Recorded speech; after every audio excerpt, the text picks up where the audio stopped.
Now to this, a U.S. military academy now at the center of a lawsuit over its admissions policies. It's after the Supreme Court ruled back in June to severely limit the use of race as a factor in college admissions.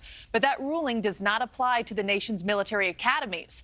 Nick Smith is here with the details of the suit filed against West Point. West Point today, Markey, and it could be the Air Force Academy and the Naval Academy tomorrow. A group who has become a major opponent of affirmative action is making a case that military academies, particularly West Point, should not be exempt from the Supreme Court's ruling. The Virginia-based Students for Fair Admissions asked a federal judge to prohibit West Point from considering or knowing the race of applicants when making admission decisions, making the argument that the academy otherwise would never stop using race as a factor.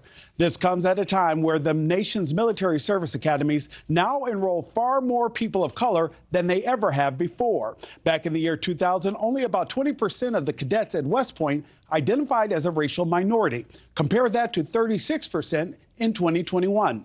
Edward Bloom, who is spearheading this lawsuit, claims West Point is violating the principle of equal protection, a key component of the U.S. Constitution's Fifth Amendment. Education Secretary Miguel Cardona firing back at that argument. These discriminatory admissions practices undermined the integrity of our civil rights laws. You can't consider race, but you could consider the last name of a person or whether their parent could write a check.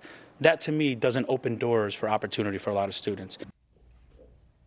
Supporters of this push point to U.S. military recruitment, which is down across all of its branches. There are concerns over how removing affirmative action could impact the Academy's ability to recruit new cadets. Adrienne? They might have a few other problems on their hands with recruitment, too. Thank you, Nick. Thank you for watching. Go to newsnationnow.com to find NewsNation on your television provider. And don't forget to click the red subscribe button below to get more of NewsNation's fact-driven, unbiased coverage.